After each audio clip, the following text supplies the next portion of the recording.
हमेशा मेरे मन में ये सवाल होता था कि जब देवी द्रौपदी का चीरहरण हो रहा था तो वहाँ बैठे बड़े बड़े धर्मज्ञानी उस अन्याय को मौन देखते क्यों रह गए? किसी ने उस अन्याय को रोकने का प्रयास क्यों नहीं किया?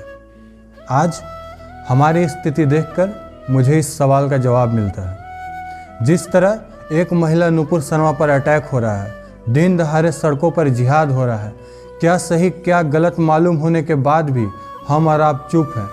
शायद उस समय के धर्मज्ञानी भी उसी प्रकार चुप रहे होंगे।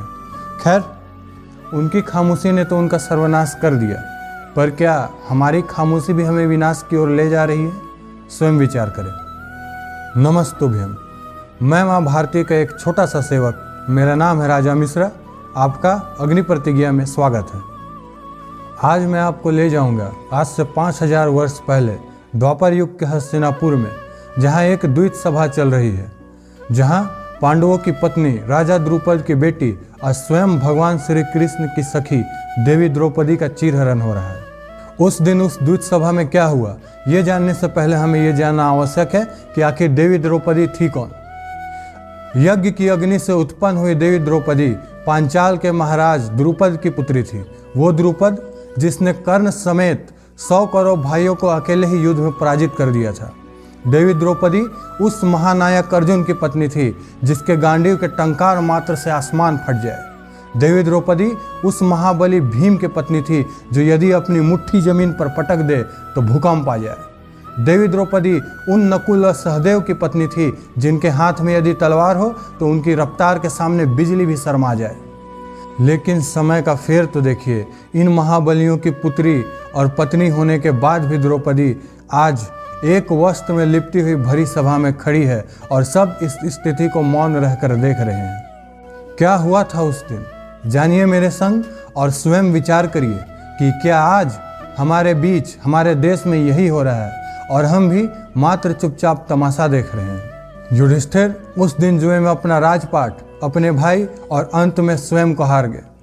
सब कुछ हार जाने के बाद खेल यदि वहीं रुक जाता तो अच्छा था, लेकिन उस अधर्मी कर्ण के मुख से वो शब्द निकल पड़े जिसने हमेशा हमेशा के लिए माँ भारती की अस्मिता को लज्जित कर दिया।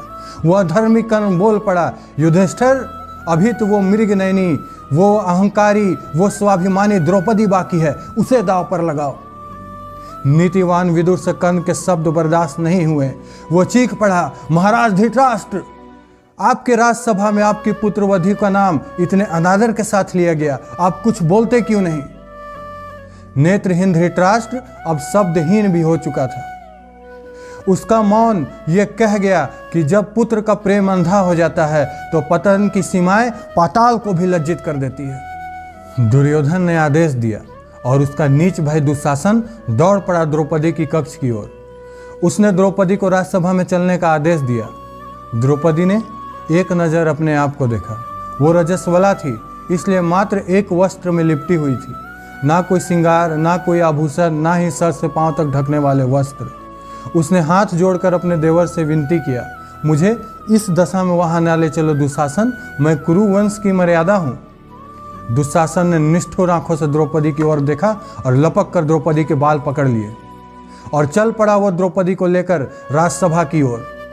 द्रौपदी पीड़ा से कराह उठी।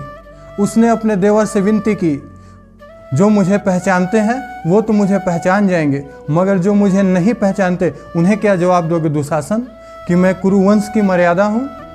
मैं महाराज पांडु की पुत्रवधू हूँ और अगर रास्ते में ज्येष्ठ माता श्री गांधारी मिल गई और पूछ बैठी कि क्या घसीटते हुए ले जा रहे हो दुशासन, तो उन्हें क्या जवाब दोगे कि मैं कुरुवंश की मर्यादा को बालों से घसीटते हुए ले जा रहा हूँ? लेकिन कहाँ एक सती की चीत्कार और कहाँ सत्ता का अहंकार। द्रौपदी के शब्द दुशासन के कानों से टकराकर कांच की तरह टूट गए और ले आया वो द्रौपदी को राजसभा में खींच कर। द्रौपदी कुरुवंश की बहू एक वस्त्र में लिपटी हुई देखकर भीष्म पितामह की आंखें झुक गई। पांचाली ने वो झुकी हुई आंखें देख ली और चीख पड़ी, आंखें झुकाने से क्या होगा पितामह? मैं आपकी कुलवधू एक वस्त्र में लिपटी हुई ऋतु स्नान किए बिना भरी सभा में आपको प्रणाम करती हूँ और ये जानना चाहती हूँ कि आज आप मुझे क्या आशीर्वाद देंगे। आप तो ज्येष्ठ कुरु हैं, महावीर हैं, महाविद्वान हैं। बताइए, क्या आपने मात्र कुरु सिंहासन की रक्षा का वचन लिया था? क्या कुरु मर्यादा का कोई महत्व नहीं है? मैं आपकी कुलवधू द्रौपदी आपसे ये जवाब चाहती हूँ पितामह, मुझे जवाब दीजिए। मैं कुरु मर्यादा के आगे लगी हुई एक प्रश्न चिन्ह हूँ। देखिए मेरी ओर, देखिए कि आपकी कुलवधू को किस प्रकार बालों से खींचकर इस सभा में लाया गया है। और मुझसे कहिए कि क्या भरतवंशियों की यही परंपरा है? आपके मुख से उत्तर पाकर मैं चुप हो जाऊंगी पितामह, कुछ तो कहिए। द्रौपदी एक बच्ची की तरह अपने पितामह के आगे बिलक उठी। जब मैंने पहली बार आपके चरण स्पर्श किए थे तो आपने मुझे सौभाग्यवती होने का आशीर्वाद दिया था पितामह। आज अपने उस आशीर्वाद की दशा देखिए। आपके सामने ये अधर्म हुआ और आपने सहन कर लिया। क्या इसका मतलब ये नहीं है कि आपने इसे स्वीकार कर लिया? क्या आप भी इस अधर्म के पात्र नहीं हैं? क्या आप भी मेरे अपमान के भागीदार नहीं हैं? और यदि नहीं है तो उठाइए अपना धनुष और छेद दीजिए उस जिह्वा को जिसने आपके कुलवधी द्रौपदी को दासी कहने का अपराध किया है। आप पाप के वृक्ष के नीचे बैठे हैं पितामह, उठ जाइए। आपको तो शास्त्रों का ज्ञान है। बताइए, जो व्यक्ति स्वयं को जुए में हार चुका हो वो कौन होता है किसी और की स्वतंत्रता स्वाधीनता को हारने वाला? मैं अपने प्रश्नों का उत्तर मांग रही हूँ पितामह।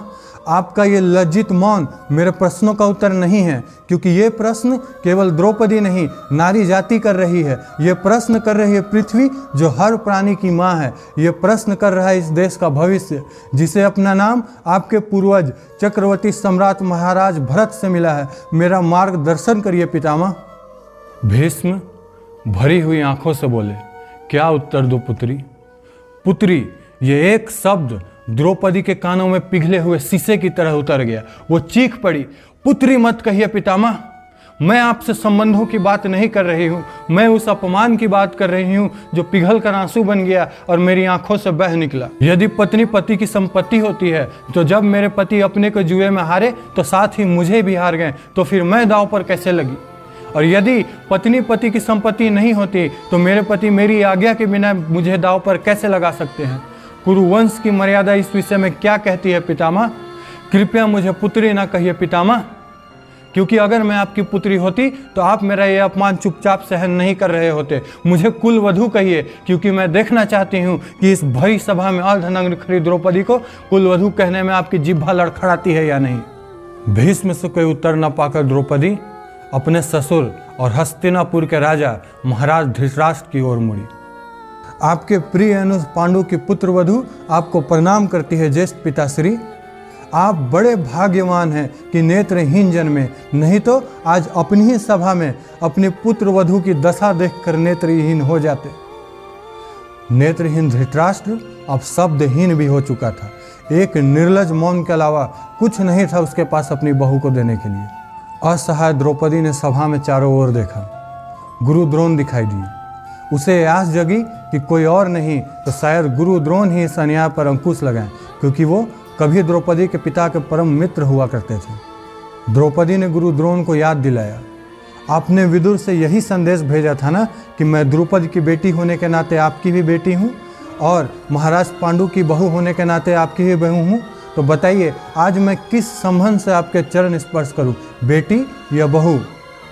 द्रोणाचार्य ने भी अपने मुख पर मौन के ताले लगा लिए। द्रौपदी को अब वो क्षण निकट आता दिखाई दे रहा था जब उसके बदन का अंतिम वस्त्र भी साथ छोड़ देगा।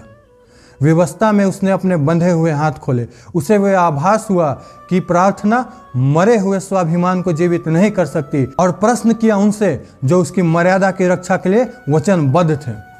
वो चीख पड़ी और युधिष्ठिर से पूछा, तुम होते कौन हो मुझे दांव पर लगाने वाले? यदि तुम्हें अपनी पत्नी को दांव पर लगाने का अधिकार हो भी तो मैं केवल तुम्हारी पत्नी नहीं हूँ, मैं 5 पांडवों की पत्नी हूँ। इन्होंने दांव पर लगाने से पहले तुमसे पूछा था नकुल, सहदेव, तुमसे पूछा था, क्या तुमने इन्हें आज्ञा दी थी मुझे दांव पर लगाने के लिए? सर्वश्रेष्ठ धनुर्धारी अर्जुन, मछली की आंख भेद कर मेरा स्वयंवर जीतने वाले सूरवीर, क्या तुम्हें मेरी ये रोती हुई आंखें दिखाई नहीं देती? क्या तुमने मेरा स्वयंवर मात्र इसलिए जीता था कि एक दिन मैं दांव पर लगा दी जाऊं और तुम्हारा गांडीव लकड़ी के टुकड़े की तरह भूमि पर धरा रह जाए?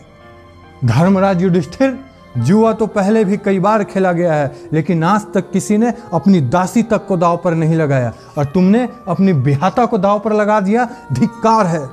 दुर्योधन एक निरंकुश हाथी की तरह चिहाड़ उठा। नंगा कर दो मेरी इस दासी को, जरा मैं भी तो देखूं कि जिसे मैंने जुए में जीता है वो बिना वस्त्रों के दिखती कैसी है।